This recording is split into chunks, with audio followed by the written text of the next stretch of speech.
Just a moment.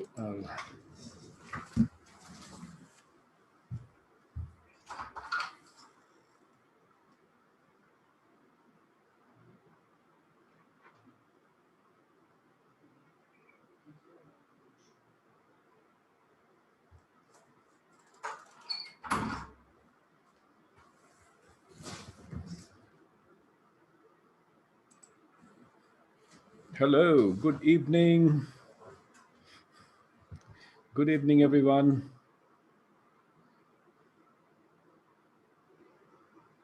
Am I audible? Yes, good evening. Good evening, Pramod ji. Good evening, Sandeep ji. Good evening, sir. Archana ji. So there we are on another panel discussion. This is part of the Design Culture Dialogue series. This is the second one in the series. The first one was on the 30th of April on design leadership. Today we are going to discuss about creativity within academia. On the panel, we have some really interesting, really well experienced, prominent people. And I would like to introduce each of the speaker, beginning with Mr. Pramod Sharma. Pramod ji has a post-graduation in chemistry and bachelor's in education, and has had a wide educational experience in distinguished schools, both in India and abroad. Mr. Sharma has also been the founder, director, and principal of the Genesis Global School, and currently the vice principal. He has also been honored with a National Award for Teachers, HRD Ministry, Government of India, and Lifetime Achievement Award, the Indian Public School Conference in the year 2008. He has held several leadership positions such as CBSE Governing Board, Chairman of the Indian Public School Conference Convener, INTAC, INTSEH, Pushkar Ajmer. And in other fields, he has been the captain of the East Zone team of the All India University Badminton Championship, and also been a passionate trekker in high places of the Himalayas. So let's welcome Pramod Saab. Welcome, Pramodji, on behalf of the Arch College of Design and Business and all the viewers with us. We have with us also Mr. Sandeep Seti. Sandeep Saab has an overall experience of teaching for almost 3 decades. Mr. Seti's main interest is in developmental education, which has blossomed in various creative aspects in the field. He has contributed towards the creative teaching methods using theater and exhibition in academics, and also training the teachers and mentoring them at Teachers Resource Center, TRC. He has conducted various workshops in and outside Jaipur. Mr. Seti has been the former education officer, CBSE, and has created many exhibitions through his students in commerce. He has taken education to a more experiential level using theater and films to the level of performances as teaching pedagogies. Currently, Mr. Seti holds the position of Director of Education at the City Palace School, Jaipur. He has interestingly created 105 graphic novels with 45 schools and is now working for the next 100. So, Sandeep sir, a warm welcome to you also. Thank you, sir. We have with us Shri Manish Jain. Now, I'll put it this way. If there is one name that traditional schools both adore and abhor at the same time, but cannot ignore and respect at the same time, it is Manish Jain. Manish has served for the past 23 years almost as a chief beaver. He prefers to call it the beaver. You know, beavers, they are builders, they are designers, they create that wonderful animal. He's the chief beaver of Sikshantar, the People's Institute for Rethinking Education and Development. It's based in Udaipur. And he is the co-founder of some of the most innovative educational experiments in the world: the Swaraj University, the Jail University, Complexity University, the Creative Adda, and several others which he'll tell us about. Manish has been invited to give inspiring public keynote speeches on reimagining education in many countries, such as the US, England, Portugal, Brazil, Mexico, and within the country itself, and has edited several books, Vimukt Siksha, that is liberating learning, on themes such as hacking education, learning societies, unlearning, gift culture, community media, and tools for deep dialogue. Now, these are really unconventional yet very important, very interesting methodologies. He has worked for UNESCO and has also been a consultant to UNICEF, World Bank, USAID in Africa, South Asia, and former Soviet Union. And Manish, interestingly, worked earlier as an investment banker with Morgan Stanley. Now, if there is one thing that keeps Manish busy these days, very busy these days, it is him trying to unlearn all his learnings, especially the master's degree in education from Harvard University, along with a BA in economics, international development. He's unlearning this. So Manish is passionate about Masti Yoga, urban organic farming, filmmaking, simulation gaming, bicycling, ultimate, all these creative things one can speak about. So welcome, Manish. Thank you, Bhargavi. Great to be here with everyone. Right. And we have our Archnaji here, Archna Surana. Archnaji successfully carries forward a legacy of 20 years, maybe 21 years now, as the founder and director of the Arts College of Design and Business. As contributions in space of youth and women empowerment, she has established strong pathways in design education, as well as mentoring through the Women Mentors Forum founded by her. A widely traveled and noted speaker, she sits on various national and international forums of academia and industry. She has been appointed as Dean of Fashion Design faculty at and the academic council member of the Rajasthan ILD Skills University, that is RISU. She's the chairperson committee of honorary doctorate awards of RISU. She is the chairperson of Fashion Colloquia 2020, an international research colloquium hosted by the and organized by Arch College of Design and Business in Jaipur. She is a vital voices lead fellow at Yuva Icon Awardee at the hands of the former Indian President, Dr. APJ Abdul Kalam. So let's welcome Archanaji also on board this discussion. Such wonderful people, such sparkling personalities, I look forward to a very interesting and engaging dialogue and creativity within academia here.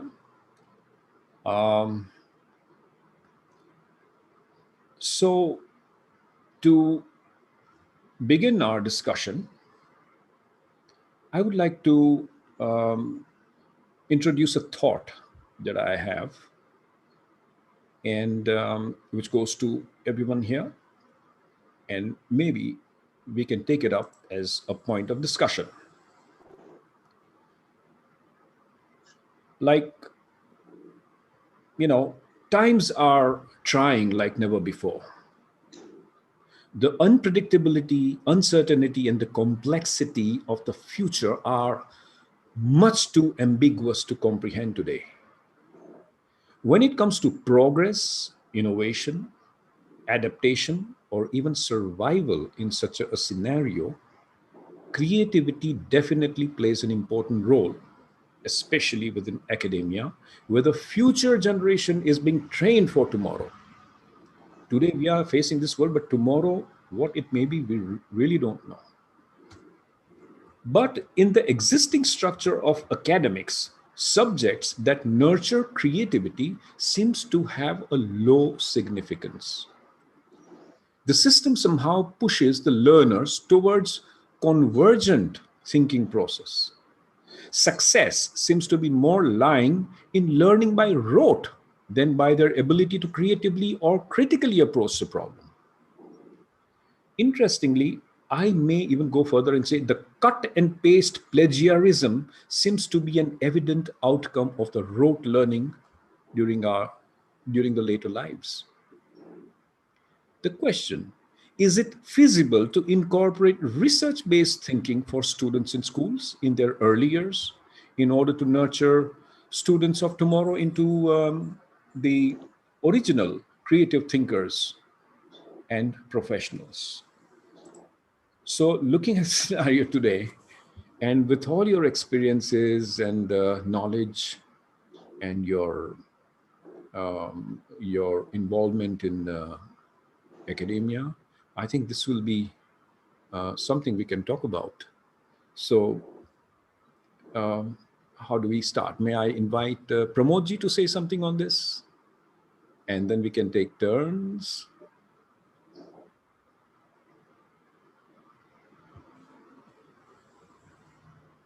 Pramodji, you are on mute. If you can, it'll be, yeah, good to unmute the. Sorry for that. Yes. When it comes to creativity, and since you introduced rote learning, obviously a syllabus like CBSE, when it is transacted, there is limitation of textbooks, but for creative teacher, that would not be a real limitation, but actually there is a syllabus which has to be transacted, and there is an end of the whole course, there is an examination and in between examinations. But to encourage creativity, in Genesis Global School, where I started, which I founded after my Mayo College experience, we were doing IGCSE. That is a Cambridge qualification for 9 and 10.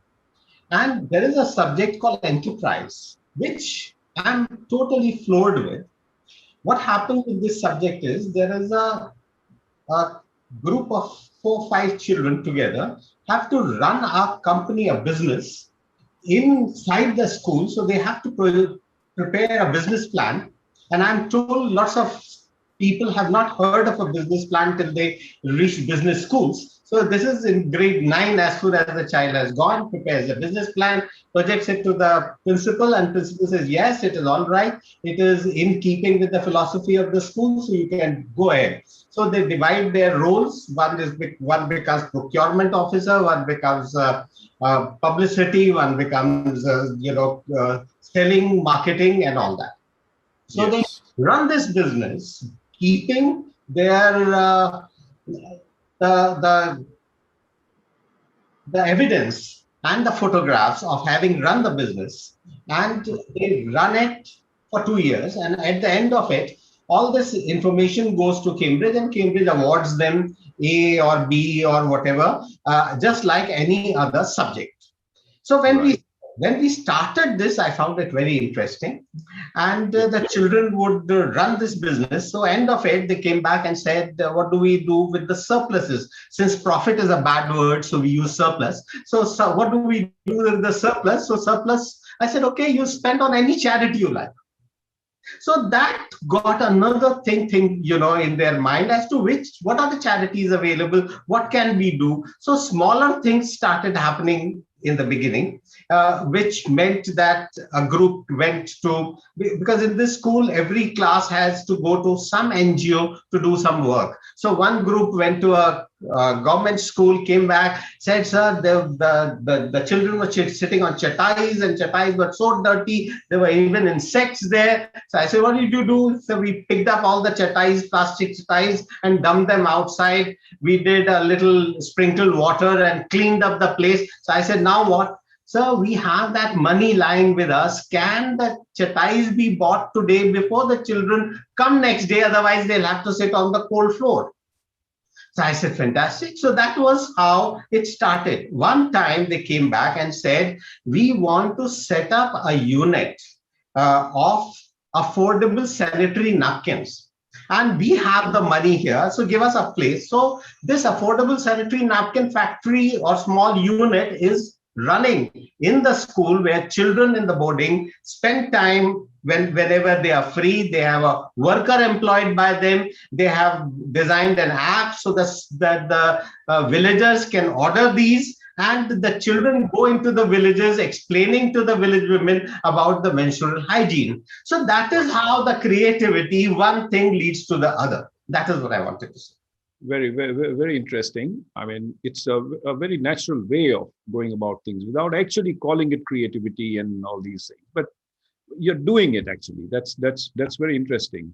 Sandeep ji, you have some amazing ways of delivering knowledge, and you involve students through through different methodologies. I mean, on one hand, we talk about theater, we talk about illustration, books, comic strips, and that really engages students in the learning process. Now, the same question, I don't know whether this methodology can take it to newer heights. Sandeep ji, you are on mute. I'll continue from where Mr. Pramod Sir just mentioned. Yes. So in CBSE, we had a subject of entrepreneurship. Yes. Luckily or unluckily, when it began, it didn't have a proper curriculum or very well-defined project work. So when it was not very good defined by the board, it became easy for teachers like us who think out of the box, because we could do what we wanted to do. Yeah. So the same process we picked up, which Sir just mentioned, Yes. and we made sure that we trained the children how to earn money. So keeping the CBSE level in mind, our budgets were a little low. So we made sure that everyone earned 3,000 during the year. And from that 3,000, see, I'm come from a missionary school wherein budgets are not very easy to do any school activities. So I remember asking father, I want to do theater. He said, do what you feel like doing, but don't ask me for money. So I had to generate the money from somewhere. So I had a batch of around 42 students who were doing entrepreneurship. So we struck a deal. We said we all earn 3,000 each. Opportunities of earning 3,000 will be given to you by the school. So we had a mobile canteen, various things in between what was happening in the school. Means we used to make almond syrups at home and sell it. We would make chocolates round the year, enough for us to make a concerned 3,000 rupees worth of profits. So from that 3,000, we further bifurcated in three categories. 1,000 went to support the theatre group. 42,000 per annum was a very good support to theatre to conduct that in a weekly session school. Right. 1,000 went for, like Sir mentioned, on charity, wherein the children took a decision what to do. And I'm very happy to say the leading HIV homes in Jaipur are outreach of those students, because they were the ones who went to the homes which were very small that time and started collecting things for them. And in that 42,000 rupees budget, they, there were fights in the home because the utensil sizes are different. तो उसकी कटोरी छोटी है, उसकी बड़ी है, उसको ज़्यादा खाना मिलता है, मुझे कम खाना मिलता है. The water filter was not there, the gas cylinders were not there. So yes, how Sir mentioned that children go to do social work. I'm a whole class going on rotation basis every weekend to go and teach the HIV children. And that's where we converted whatever we earned and shared it with them. But coming to theaters, everything is all linked up. The problem is that we have ideas, but to implement the ideas, teachers don't have the exposure. So what I felt in all the places that I worked, and let me share with you that a lot of people feel, why do I change jobs so fast? Because for creative people to stick on to one place who do not understand them is very, very difficult. So I heard a comment in one of the interviews that, Sandeep, you move quite a lot. Rolling stone gathers no moss. Yes. And I said, ma'am, but why need to gather moss? Mm. I don't want moss, so I don't mind No. rolling because I'll go where I can work. And what happens with creativity again, that you have a project, you think much ahead of times, and people don't understand. 1995, we wanted to make helmets compulsory in Jaipur. Mm-hmm. We gave the entire project to the government, and nothing happened. They said, "Are you laughing? Are you joking?" Yes. 2000, I lost a student, and his father said, "We want to do something." And bang, within 3 months, we got helmets made compulsory. So the point is that when you think of something, you're a creative person, don't worry whether people understand you or not. They may not understand you.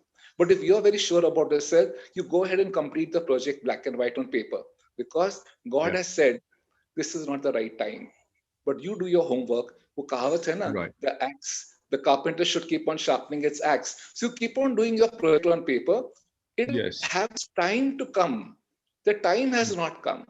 I remember CBSE, the same thing happened. I would some proposals to graphic novel, proposal. It didn't Ah. click that time. But when it clicked, Anita Ah. Kaval, ma'am, the chairperson, asked me, I only one. I said, ma'am, give us 6 months, we'll 100.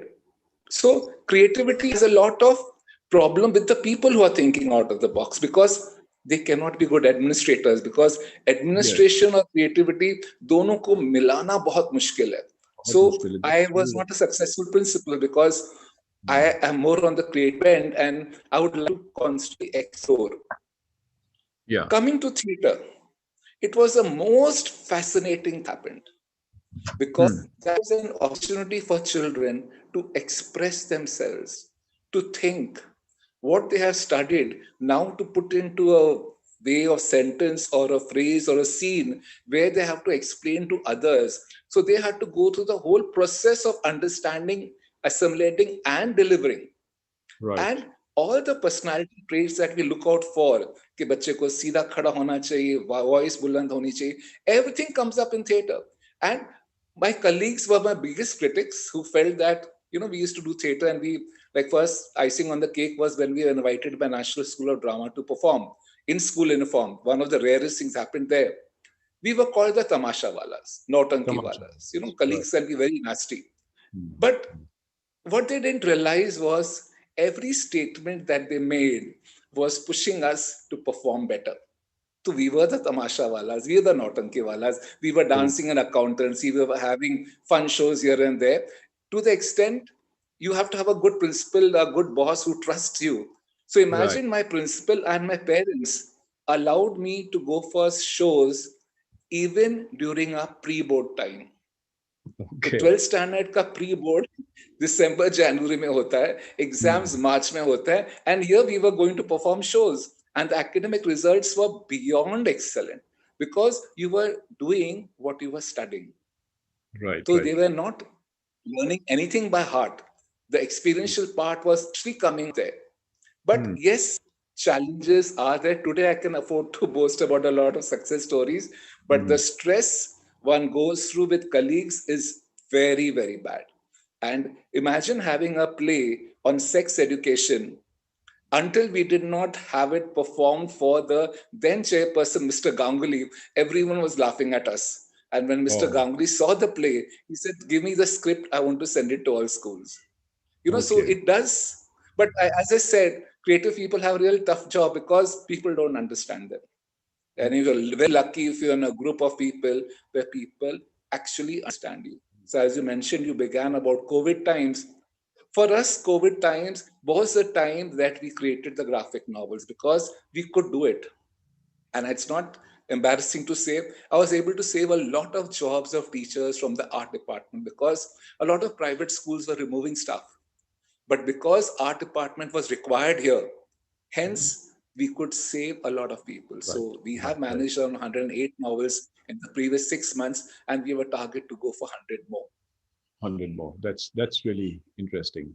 You know, your the what you were talking about actually somehow bridges it very well with the way Manish uh, also does certain things in this. But before we come to Manish, I would like, parallelly, we are also having some polls going on.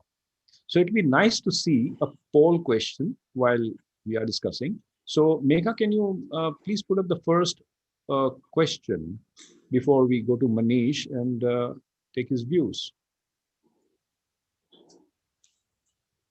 In order of priority, what does the Indian education system need most? So we'll soon get answers to this. And the second one is, what is the most required to nurture creativity at early schooling? Indigenous value education, learning, nature, and so on. Okay, thanks. So, uh, okay.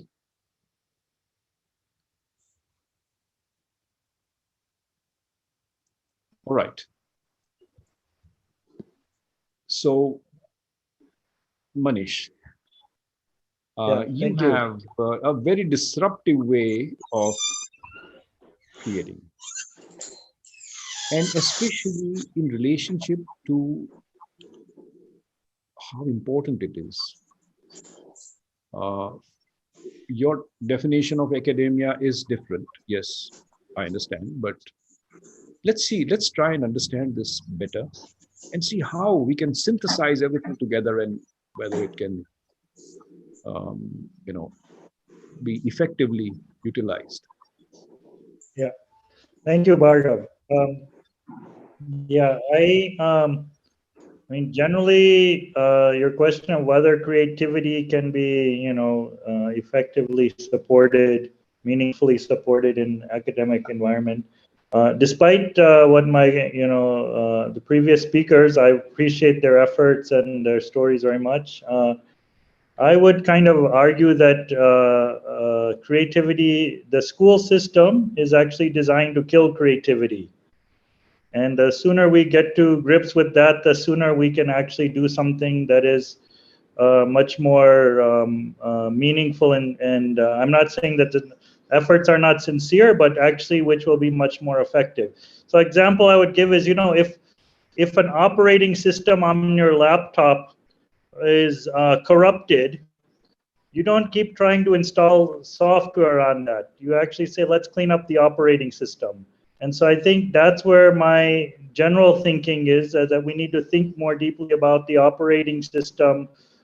School, we call it factory schooling, was actually designed to dumb down, brilliant creative artisans of this country, farmers of this country, all kinds of spiritual beings of this country into stupid factory workers and consumers. So we look at this agenda of school and the design of schooling, really the operating system is geared towards that.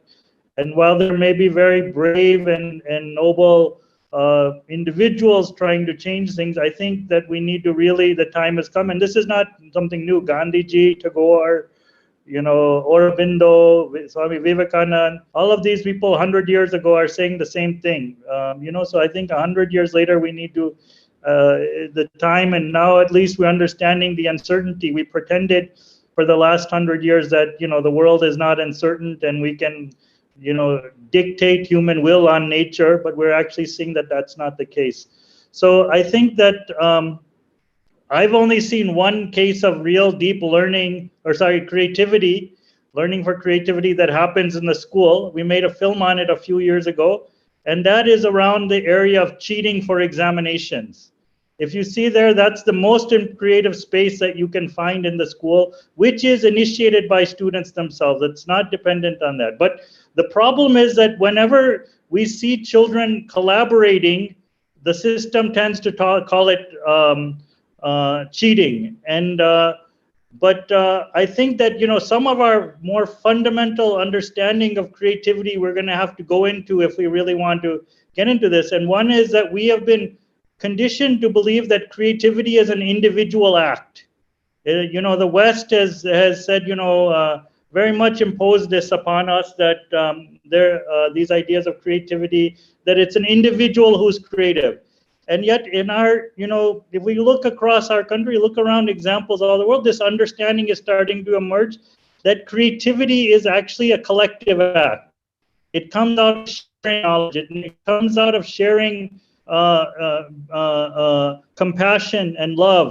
And this kind of intimacy that we can create actually creates a space for genuine creativity. So, for example, we talk a lot about in our projects, one of the things we discuss is the shift that needs to happen between this notion of copyright to what we call copyleft.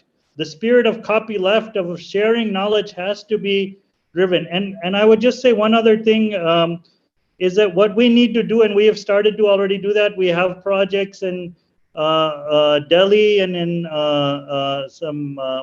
in Rajasthan, where we are setting up in schools a parallel system.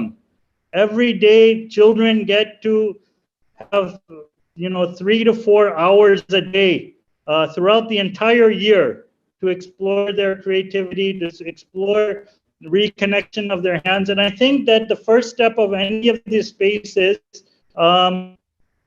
has to be with unlearning. So unlearning, for example, the shame that has been put into children about using their hands, and this whole white collar mentality that has been so strongly cultivated over the last 100 years. Unlearning the shame they have around their parents and grandparents who have tremendous amounts of creativity every day, particularly if I've found if they're coming from, busties or from villages. They're faced with constraints all the time, and that causes and invites a different kind of creativity. Unlearning the shame around local language. Again, tremendous amount of creative processes embedded in local language, even systems thinking within a local language, you can find many examples. So I think this idea of we need to, and unlearning the fear of making mistakes.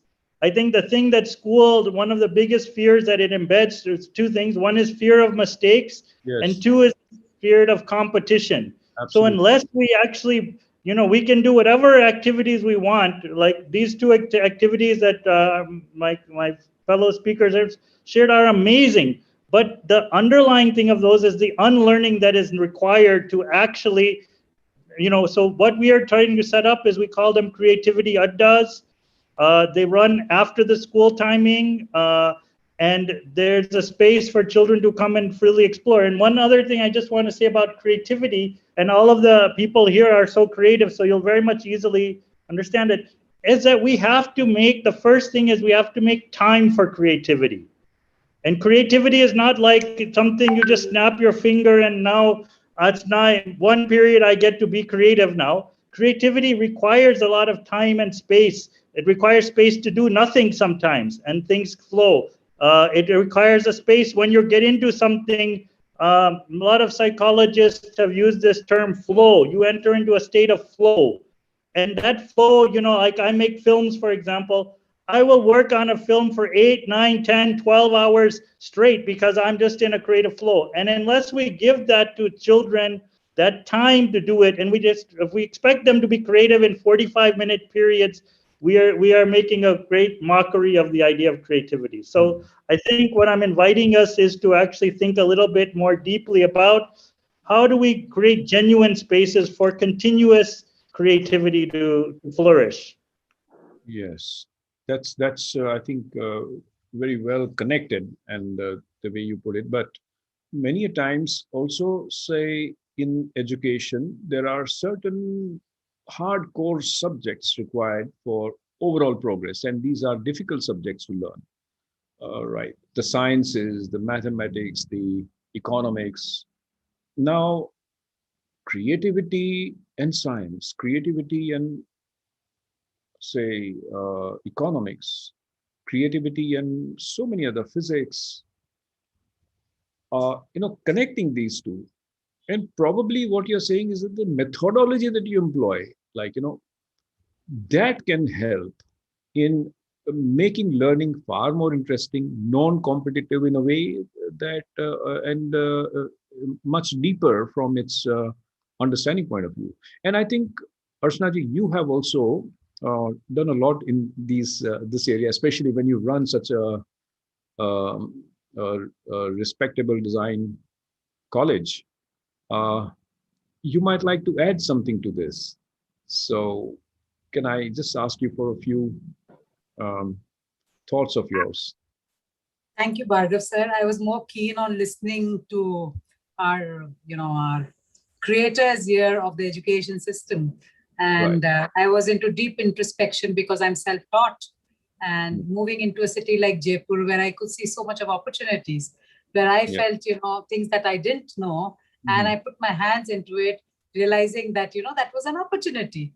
And there I am. So starting from a 2-room setup, again, why I say what people tell me, why do you have to talk about it? I said, that is something that keeps me grounded. That's something that gets me where I started from. What is that creativity is? Nobody taught me what I should do. There was no design school which was there as an example that I could see. There were just the NID and the NIFT, which was government owned. So they had their own status. So it was quite a challenge, So how did it really shape up? So everything is all, like as Sandeep sir very rightly pointed out that, not many people understand what are creative people like or what they want to do, right? So when you are ahead of your times, yes, definitely people do question you, kya kar rahe ho aap ye? Then people come and tell me, "Arey, ye chal raha hai. Why don't you start this course? Why not?" I said, "I'm sorry. I can only do what I love, and continue to do only what I can, what I would love and I would like to explore." So yes, the journey of art, well, this is our 22nd year, and we've got a lot of students who passed out from this place. Yes, they may not be the, the ones, but I feel so proud that they all are individuals, who have found themselves, and they are people who have actually explored themselves, and they feel that experience of, having gotten to really see their inner talent. So that's what I feel has been my accomplishment, because that's what I experienced for myself too. And what I saw, and that's what I want my young people to see. So I think when it comes to entrepreneurship or doing business, it becomes very natural, because if you love something, what you're doing, and it's not about the money, everything just falls in the process. Yes, sir was very beautifully talking about putting a business plan at a class level 9, which is very interesting. But, I never had a business plan until 10 years. I started an institute, and I feel so stupid. I wish I knew a business plan. Then I know that I'm saying, okay, I wish I didn't know a business plan. That's why I'm here. If I'd made a business plan, I'd not be here. And my first time in my life, I made a business plan, and I went somewhere and I failed badly because I had a business plan, because that was something that I experimented with. And I said, okay, people say that if you have to move big, you have to grow, you need a business plan. I said, let me make a business plan.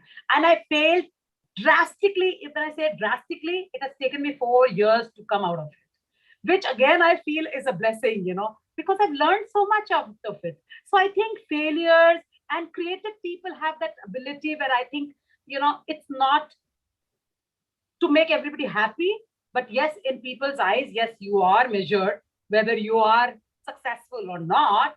But yes, the whole sense of fulfillment of having, explored oneself fully is something I feel that, every human being has a right to, without being judged, and that is what I have gotten the experience of. And when I look at my students today, yes, I do see we have put in a bachelor's in design degree with the University of Rajasthan. We have an international study abroad. But I tell my students, ये इतना अच्छा है, हमने खाली इनके title ले लो, अंदर जो करना है करो, पास होना है पास हो जाओ, बट अंदर करो वो जो करना है, तुमको जिसमें मजा आता हो. I was just telling my teachers right now before this conversation, and I'm sorry, I'm openly talking there, and I was telling, are you all little tensed inside because of COVID and because of everything that's around? Yeah, there's all the news. I have not seen news in last 20 years. So for me, nothing bothers me outside. I said, if you want to help something, just do it. And अगर जाना भी है तो काम करते करते जाओ ना, अपना काम करना है वो करो. So it's okay. So that's the kind of experience, that is what I bring for my people. So I was just talking to all my faculty, and I was just being so natural in terms of telling them that challenges अभी तो सब लोगों के साथ है, इसलिए हमको इतना बड़ा दिख रहा है. बाकी कहाँ चैलेंज नहीं होता, कब चैलेंज नहीं होता, किसके पास चैलेंज नहीं है? किसी का फैमिली में इश्यू चल रहा है, किसी का koi pain hai, kiska takleef hai, kiska money crisis. These are things that keep coming to us all the time. And I think, yes, we are, yes, but it's a time to really think, because the education system, it's an opportunity for us to completely transform. But I think it's not an easy process, but each one of us can give our best. I think that's only an opportunity that I see. Right. So that's it. Yeah. Thank you, Ashnaji. I think that was I went a little long, sorry. motivating. Yeah. Before we proceed further to the next this thing, let's should we have a poll once again, Megha, and probably the results of the earlier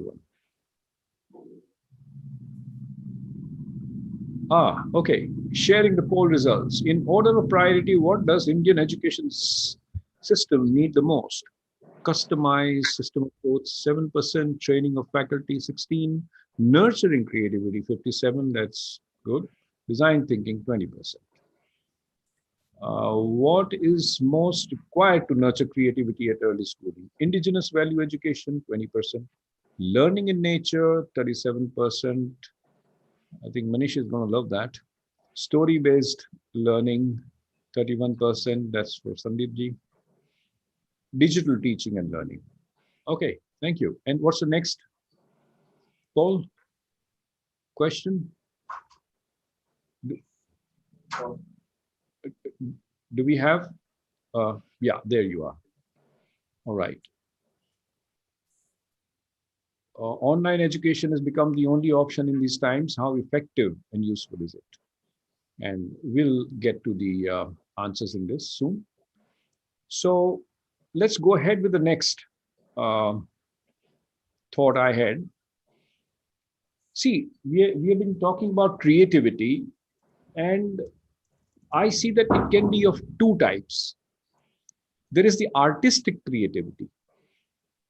Now, the artistic creativity means generally what we, easily tend to do: the visual arts, the music, the literature, the design, the architecture, films and videos, TVs and radios, crafts and advertising, for example. Now, these are the kind of artistic creativity. Only the concept of creative industries have come up. The creative industries, the film industries, the music industries, and so on, entertainment industries. Now, the second is what I'll call the I creativity. I for ingenuity, innovation, invention, or simply problem solving. Now, we can find this type of creativity in all fields of human activity. For example, science, education, politics, finance, engineering, agriculture, healthcare, warfare, etc. Some examples of I creativity are, for example, when things like, sending trains in tunnels underground, 100, almost 50 years back in the streets of London, or to build the world's first, underground system providing education by radio to children isolated. Or, for example, the Dyson fan, which is an air amplifier rather than a fan, a kind of a bladeless fan, the digital cameras, the Uber transportation, the online shopping. Now, these are innovation creativities. Now, there can be thousands of such examples. The question, therefore, can be that during this dire need of times, how can we, in the education system, nurture the I creativity for an effective design leadership for tomorrow? Who might like to take this up?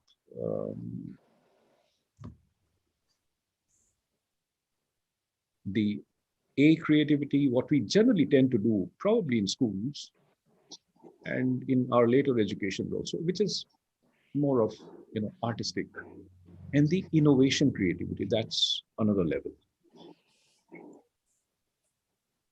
So, Can I take it up? please, Sandeep ji.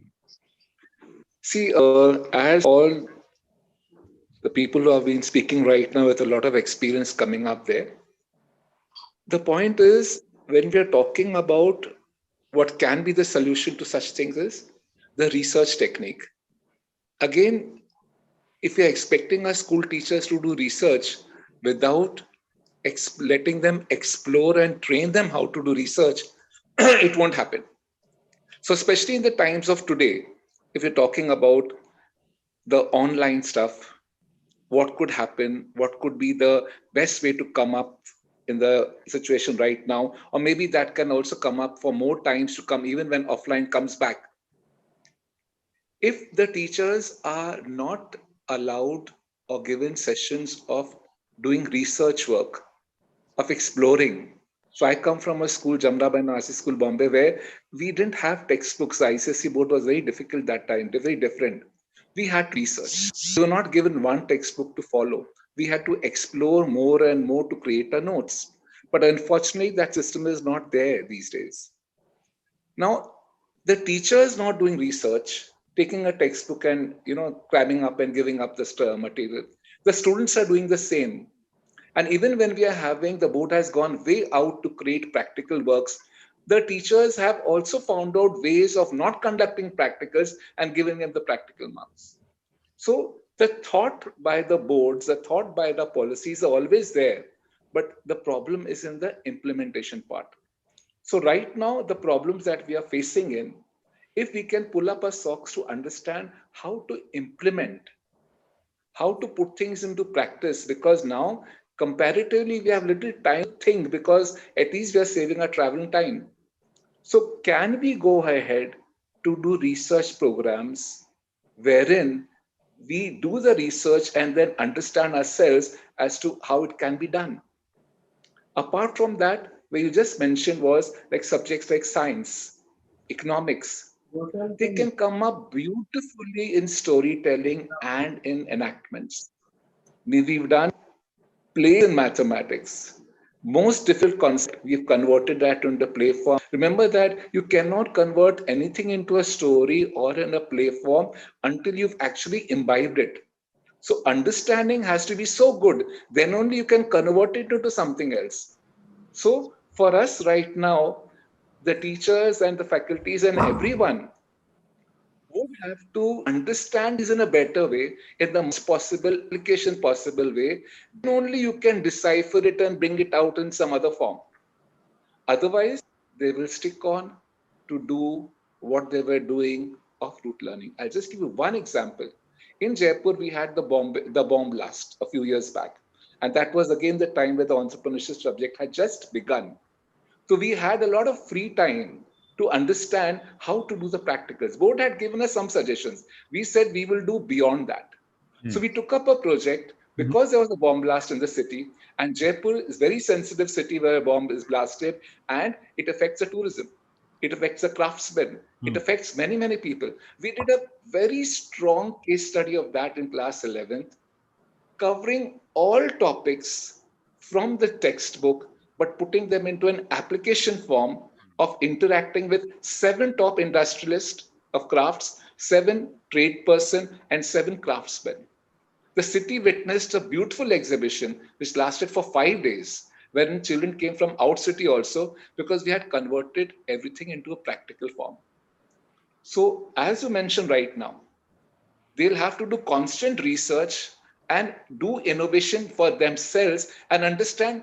Every teacher has to answer himself, how better should I do? If was I given an opportunity to convert something, what would I do? How would I do it? So leave alone for some time that I'm bothered about the syllabus, and let me assure all the principals sitting across there, and the teachers sitting across there, if you are doing their work, your course finishes faster than others. You get better results. You don't have this feeling that अगर हमने ये activity कर लिया, creativity कर लिया, तो syllabus का क्या होगा? अरे syllabus ज़्यादा जल्दी खत्म होगा, because students love doing it. I would take a halt there and let others come put their opinion. Yeah. Yes, I think that's yes, because And I yes, would certainly. just add one more, Manish sir. The tragic point of India has been, we have Giju Bhai's Divya Swapna written in 1920, and we are in 2020 right now. Even today, when you pick up the book, you feel that why are the schools not doing that? That is not being passed down, or teachers not allowed to experiment on that. So the administrators have to read the book. make the teachers read the book, and conduct experiments on that. That is a beautiful book, the bestseller of National Book Trust of India, wherein at times you realize that the teachers have not even read those books. It's Giju Bhai's Divya Swapna, 1920. Achha. Okay, interesting. Ashnaji, you wanted to say something? Yes. Yeah. So my concern is that we've been talking about higher education level students, whether it's a business plan, it becomes very relevant. I understand that. And when we're talking about doing community work or whatever, but the formation stage is the early stages of life, right? When it's about 6, 7, 8, or these early years. And not much has been talked about schooling at that point of time, because there we are learning all the subjects. We're making sure that, we know science, we know math, we know history. I mean, that's where my concern is that how do we look at those formation level years?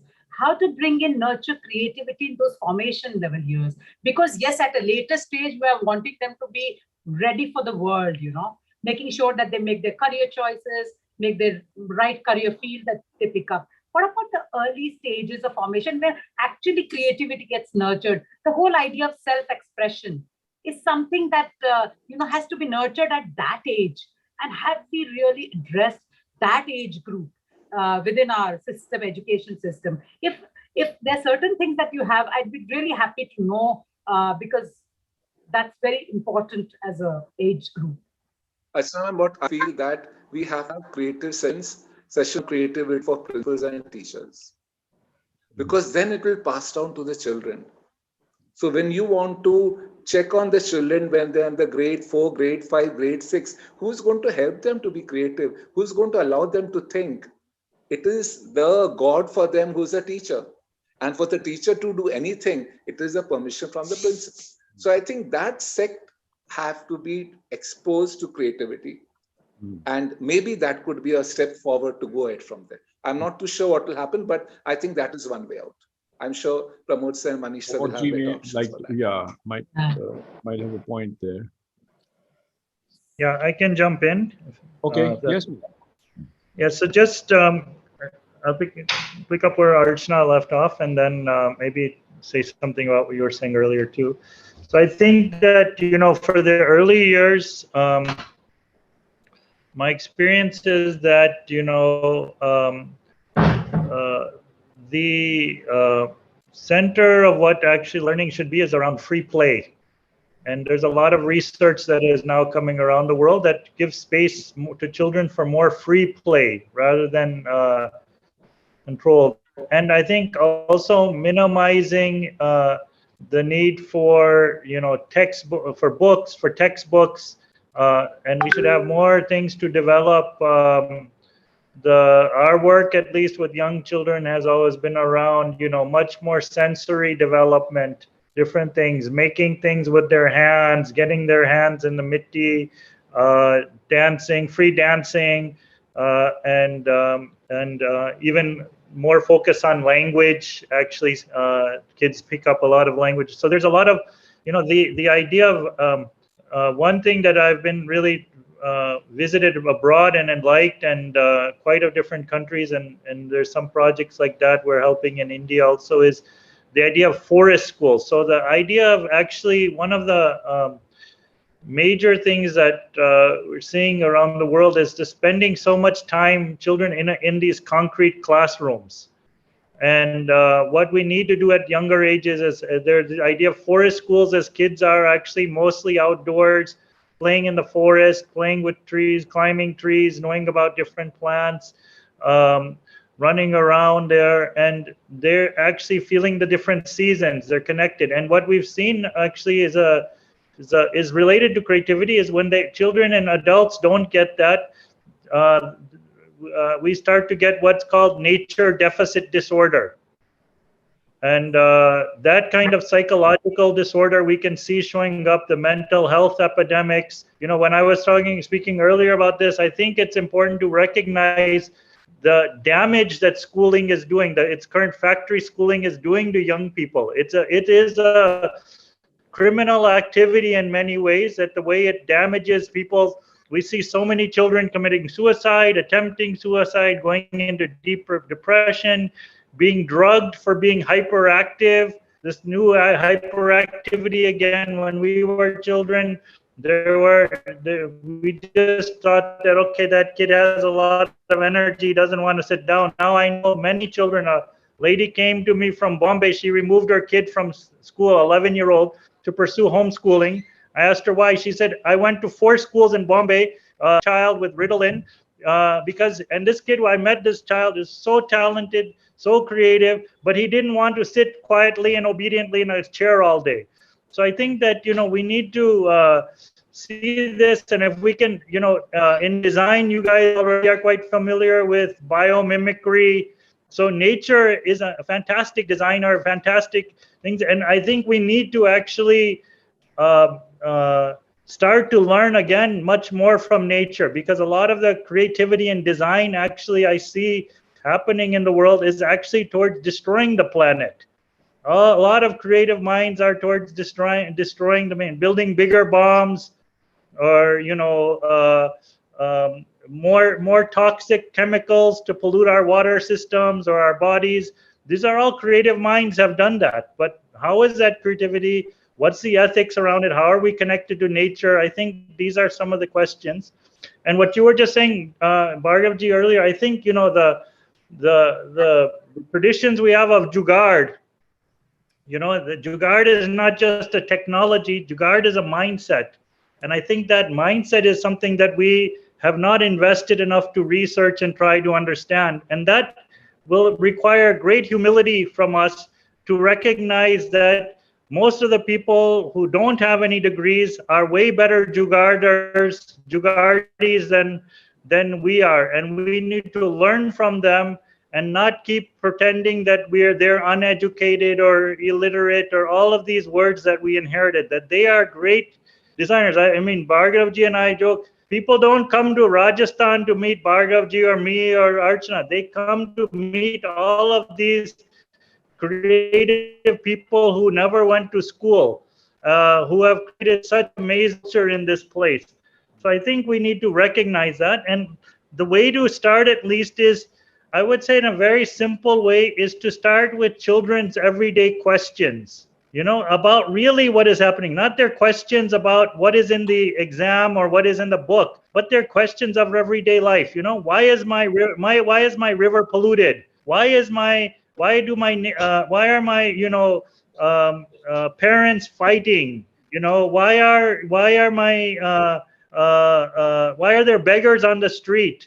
Everyday things that we are experiencing, that becomes, I've made a whole, hundreds of questions I've generated with kids in a question bank around everyday real things that happen to their lives. And if we start creating a space to think and work creatively on those things, developing prototypes around those questions, why is there pollution all over the streets? Or,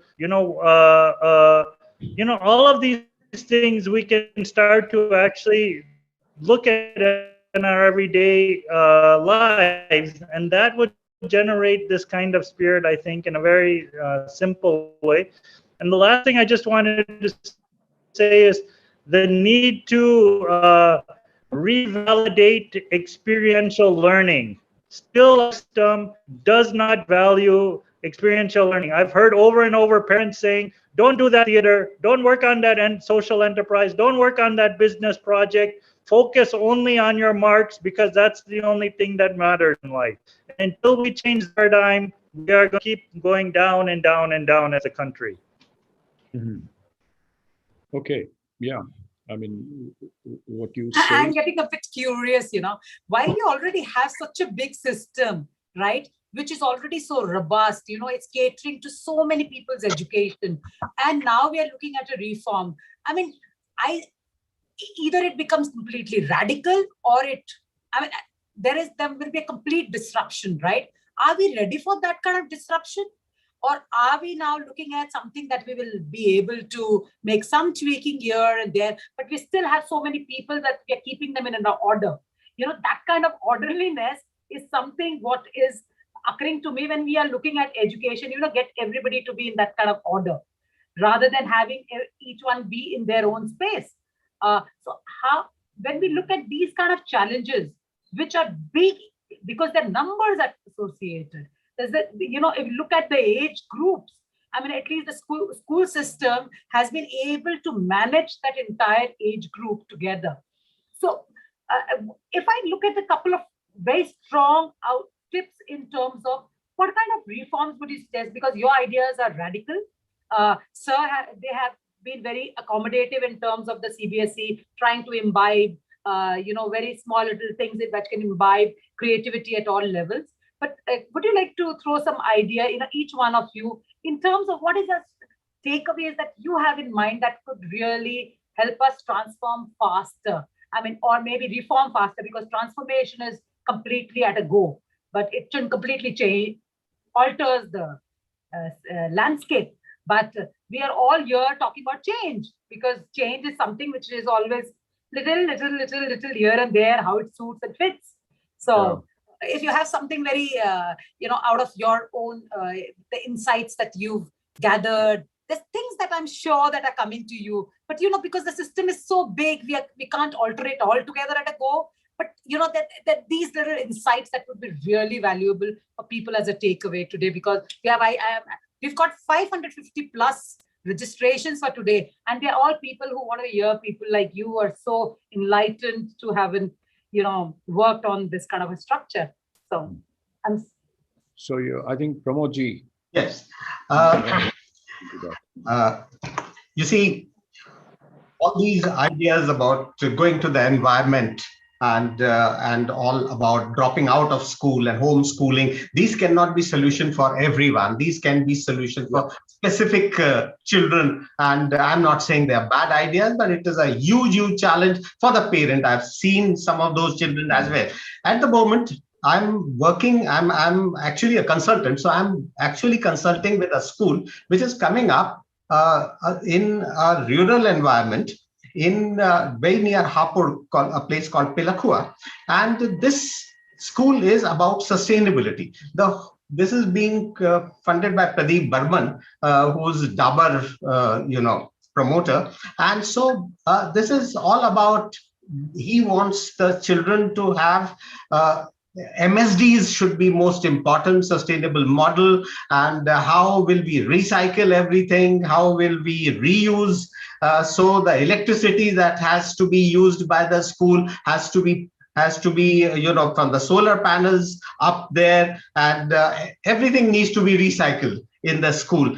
I had seen a school earlier which was paperless school. Here we are talking about a zero waste school, that the school should generate no waste, and all this can only happen if the children from early years understand the concept, understand how important it is, what is population growth, what is the temperature of the world which is rising. All those issues need to be put into the heads of the children right from very early age. So this is happening. Such experiments are happening, and I will say that there are hundreds of schools today within the framework of the school. They are doing excellent work in their own areas. They may not be doing same things or similar things and lots of things, but each one school is doing, I know about huge lot of experiments which are happening, which the principals and the faculty is very proud of. We need to provide the facilities for children. We need to start their thinking process, and the teachers and students do take it forward. Textbooks have not been as important as they used to be earlier. This NEP talks about mathematical thinking, scientific temper we were talking about earlier. So there is good work happening. I will not like to rubbish the entire education system and say this is all passé and everybody is rote learning. It's not like that. It is good work is happening in different areas. Absolutely. This somehow gives me a kind of a thought which has always been there in my mind. There are a couple of things when we come to innovation, the journey to innovation, the journey to making things for humanity. One is knowledge. Now, knowledge can come from nature as well as the science of nature. Now, this science itself is extremely deep, and without a proper schooling system, you cannot fathom it. Agreed there. Secondly, what is required is imagination. When you combine knowledge and imagination, the process of creativity comes in. When you apply the creativity to the needs of not just society or humanity, but nature, comes innovation. Now, even if we want to do biomimicry, it's not just that we look at a tree swaying and the way the leaf grows and all that, but there is a deep, deep, deep science in it. You need professional teachers, scholars to address all this information to the students. Along with it, how to imagine the methods of, so-called delivering all this. So I think unless, I would say both systems are absolutely necessary in order to, Coexist. to kind of do something. So, of course, we can debate this, but can we just have... So what can be done here is, let this be a part one program, wherein you start off this debate, started off these discussions, and as Pramod sir has mentioned, that there are a lot of schools principals doing a lot of good work. Yes. And I know very well, I've just checked the principals sitting across. You've got real good principals sitting, hearing this session, going through this session. Get a list of them, start talking to them, get them on the platform, and let them share. I think that can happen very easily. We've done this. Before we go further, can we have the poll, please? That we are missing out on an important issue there. So, Megha, just put up the result of the last one. And online education has become the only option in these times. How effective and useful is it? 13%. Okay. Not at all effective, 3%. No, that's okay. Works well, but can be made more effective. 56 and 29. Self-discipline is the effective. Interesting. Okay. What should be the blend of online and offline education for effective? 100% online practicals, 100% offline, 28%. Theory 100% online, practicals 50% online. That's 39%. It's a kind of a closed competition there. Both theory and practical 100% offline, 26%. And okay, right. That's some insight. And would you like to pose the last question? So, while I did pose that question, that I wanted to hear some really some deeper insights of Sandeep sir, Pramod ji, and Manish ji. That considering whatever the system is right now, they are asked these changes that they have seen, and what are they would suggest that could be really important now with COVID having, posed more challenges for us, which we're not prepared for. So what is that occurs to them would be really interesting right at this point of time to address the needs in the coming decade. So if that is a couple of their deeper insights from their experience would be very valuable. We did a couple of design ability workshops with principals, and I was very impressed. We've done with a lot of CBSE schools in the Middle East, and we've done with school principals here in India as well. And that's where Pramod sir was a part of the session, and he said, it was so nice to be a part of this, and he learned more about design than having his daughter learn design.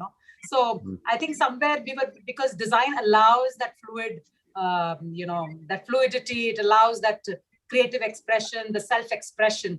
So I'm sure that, where the takeaway will be very insightful if you give those, your insights in terms of the existing system, because we can't change it overnight, or nor can this happen all across the world.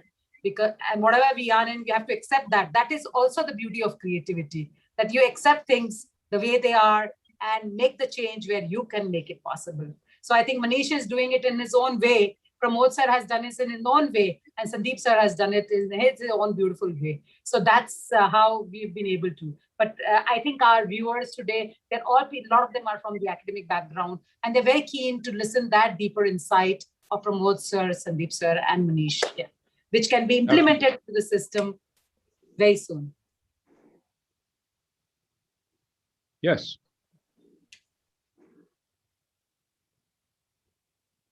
So, Sandeepji, would you like to figure out? Yeah. Give the teachers a lot of space to grow, give them a lot of free to explore, allow them to experiment. Principals should tell them, we are there, go ahead, work out, don't worry if it fails. That faith has to be passed on to the teachers, and then the teachers will pass on the same faith to the students. Absolutely. That's one way to begin. Right. In a I few would like to say, can I come in? Yeah. I would like to say that I think this is a unique opportunity where we can bring in a little more democratic setup into play, empower children and teachers together to decide, because lots of decisions about safety, about protocol, about offline, online, and all that. So it is an excellent way to conduct a poll and allow them to come up with the solutions and also choose from among the solutions. And you will find that it is happening in some schools that today I was talking to the principal, and so there's tremendous responsible behavior from the children if we allow and empower them. So my request to the schools is that take this opportunity for democratic setup to be strengthened and empower children and teachers both to take decisions. Yeah, succinctly put. Very powerful. Very powerful, yes. Yeah, Manish. Manish, would you like to say a There's a few lot words? of research, deep level research that he's been doing with young people. Yeah. Manishi, are you connected well? Yes, sir. I lost the connection. I lost the connection. What was the last question? I was talking about the system which is Hello? already there. The system exists. It cannot be uprooted. We've got to make the best, and that acceptance is also truly important for us to be further creative. So one deeper insight in terms of your research and the work that you've done, having studied at Harvard, going to the world, all this has brought some insight that could be very relevant specifically for the Indian education system that you would like to suggest. And I have one question for Manish. Yeah, Manish, I don't accept the premise. Sorry. Yeah, Manish. Yes, Manish. What do I want to unlearn? Many things. I want to learn. Hello? Can you guys hear me? Your voice is breaking up. Yeah. Hello? It's become a very robotic voice. Hello? Yes. Go on. Let me try to turn off video 1 second. Sorry. Yes. Yeah. Hello? Can you hear me now? Better. Yes. Much better. Okay, yeah. Sorry, connection is. So I think that, I don't accept the premise of all the speakers. I think that the time has called us to be more bold and imaginative. The disruption is coming, whether you you accept it or not. The technologies are going to change the game, like AI or, whatever is happening. I think many things, unemployment that is going skyrocketing out of the roof in this country, the whole lie that schooling was built on, that you study, get a degree, you'll get a job, that lie is actually being exploded in front of us, that you see millions of unemployed, educated youth. The government's predicting itself that in the next 20 years, there are unemployed, educated youth all coming out of the schools that you are talking about and so tightly are still holding on. The ecological crisis and climate change is going to hit us. It's already started hitting us. And so all of these things that you are talking about, and what I mentioned earlier, the mental health crisis. These four things are going to change the entire game. Most of the people in education don't have a vision of what 10 years down the road is going to look like. I would invite people on this call to think about, tell me, what do you think the future of education will be 10 years from now? We'll find tremendous amount of chaos and uncertainty, and the school system already is failing. It's all irrelevant to most of what real knowledge. Most people who join any job have to relearn on the jobs. The school has not taught them anything very useful. Even if we see our engineering students going on, even the IITs are failing in terms of what their knowledge is that they're actually preparing students for. Most of the students going to IIT actually don't even want to be engineers. So I think we need to, a healthy approach will not to be to defend this, because we have many systems. Part of the colonization that has happened to us by schooling and by the West is that we do not have faith in our own systems of learning. The person who learns today pottery, most of the potters in this current country who are doing fantastic work and still creating a fantastic, one of the world's most revolutionary products is a matka. It keeps water alive. Most of the people across these fields, the farmers, have not learned anything very useful. And actually what they learned in school has destroyed our soils and our ecosystems.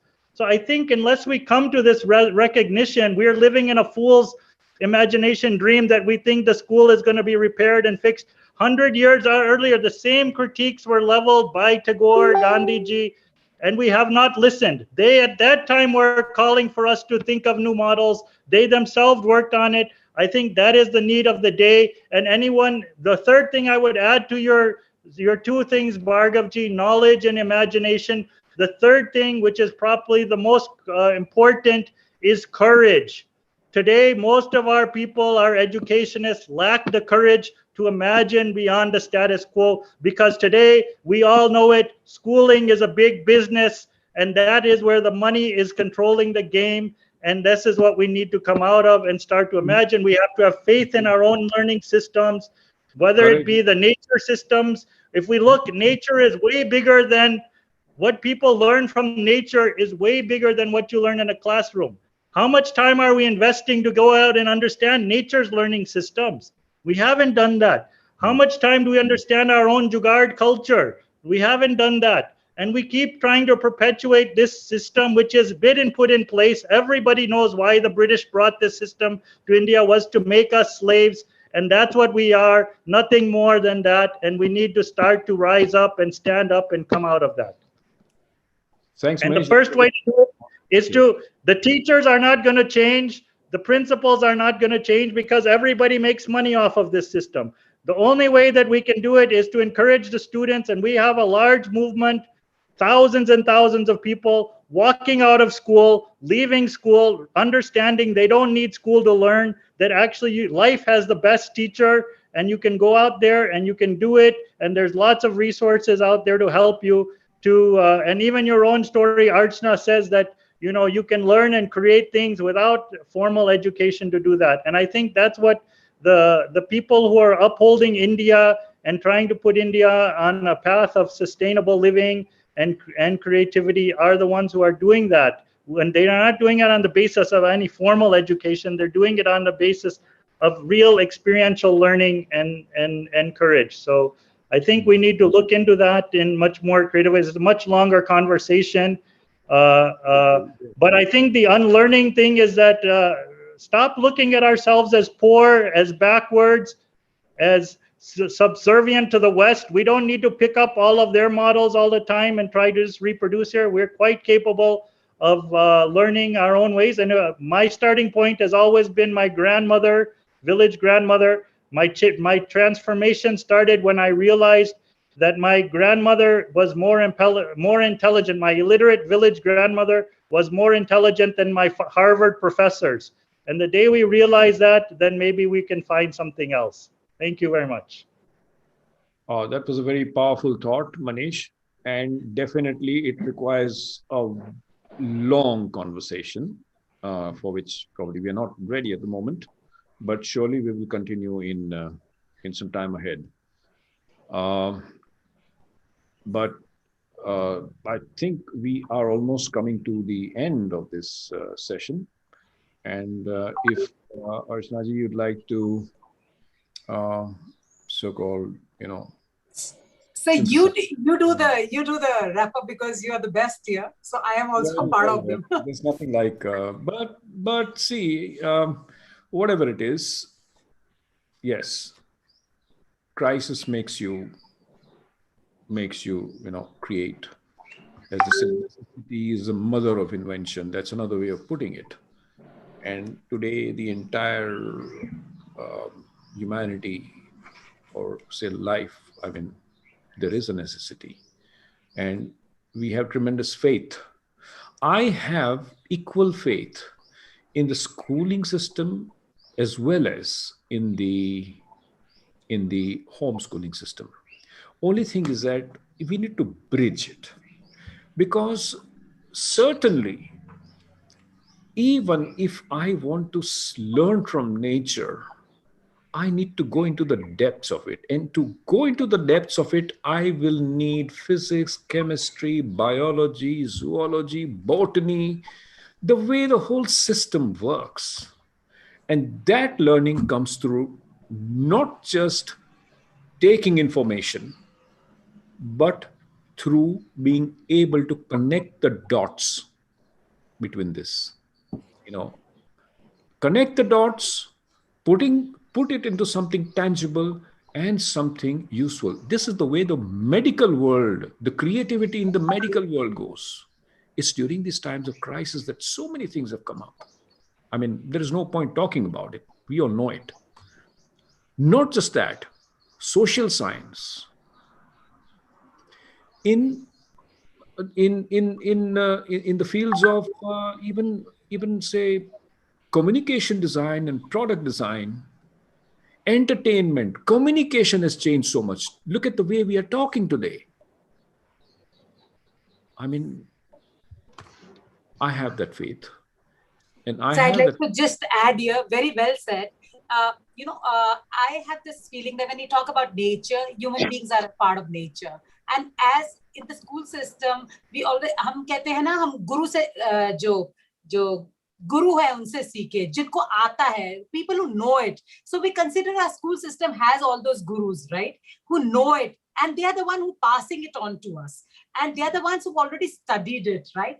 Yes, definitely there are some, demerits as well, because there's a certain structure that does not allow a lot of flexibility. But yes, there is this very, methodology. beauty of that human connect, the connect where your teacher is somebody who's already a learned person, who's invested his years into learning something, has passed it on. But yes, we need to make this more open. We need to make it more flexible, make it more nature-centric, our learning course. And that could probably be a very good balancing act, because Guru Sishya Parampara hamesha se is Bharatvarsh ki dharor rahi hai.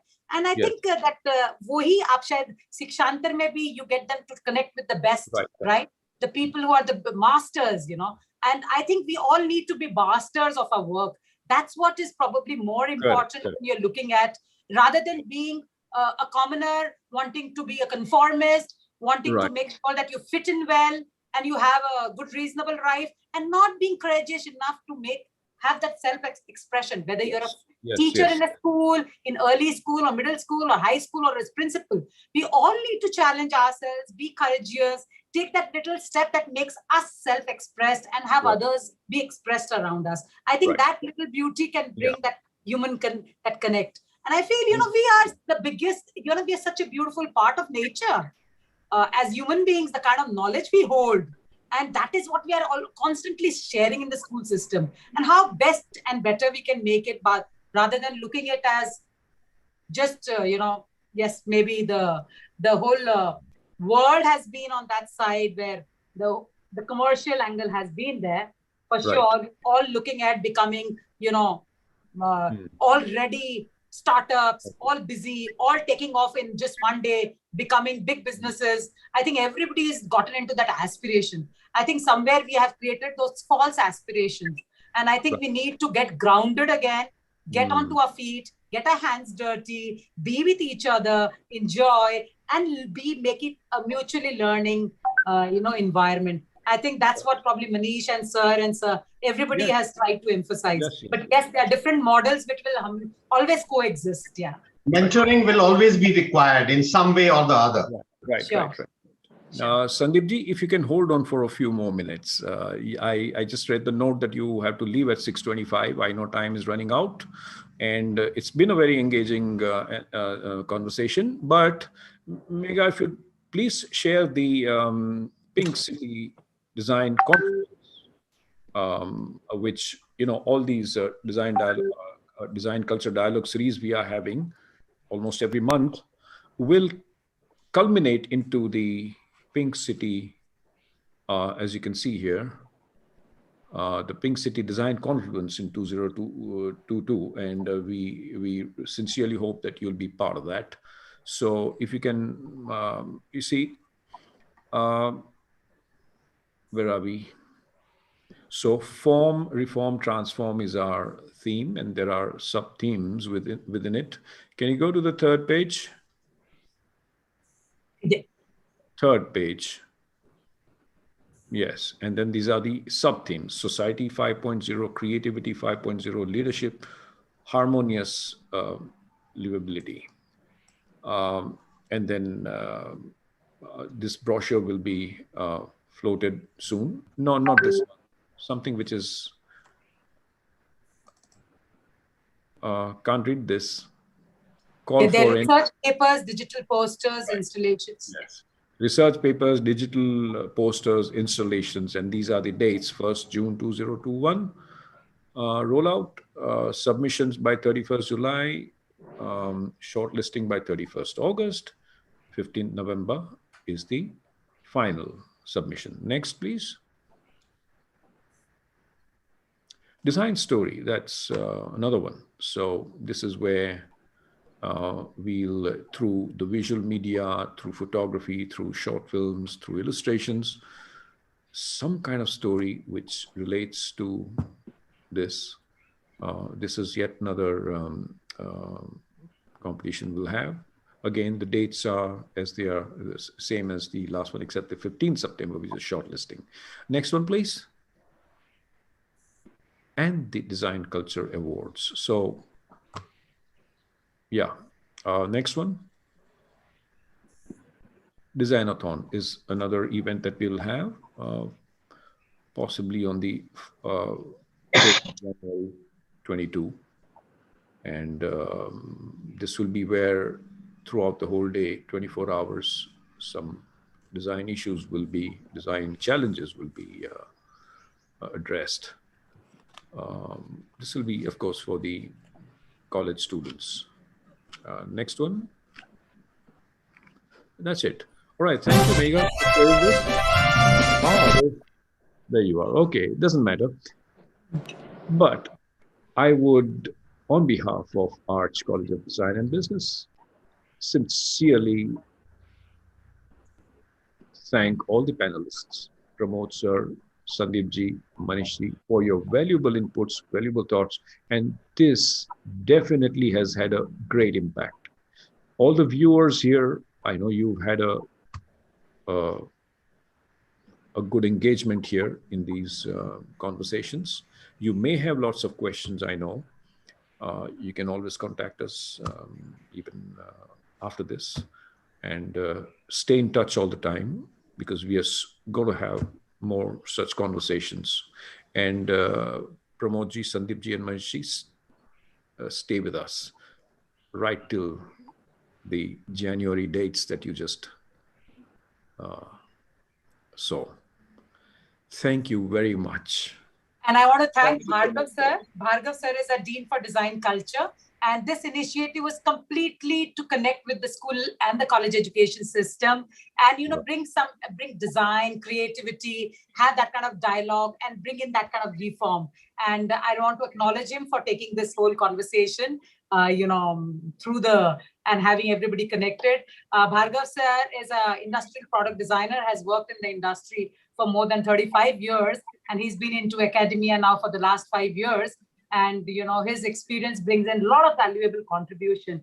And we at Arch have a great team of people, we are very proud of. And these are people I have learned from, we've nurtured together, we've built this institution together. So I want to acknowledge each one of them who is not here for having made it possible. This is our 22nd year. Probably we did something right without a business plan or without knowing how to run an institution, but yes, maybe we did something right that we are here having you on the panel to, really share your insights with us. Thank you so much for coming over and sharing your precious time with us. We look forward and we would love to contribute wherever possible with the schools, whatever contribution they want. I would like every school to get attached with one school, do whatever they want, bring in that kind of design intervention at all levels. So thank you so much. Thank you so much. Thank you so much.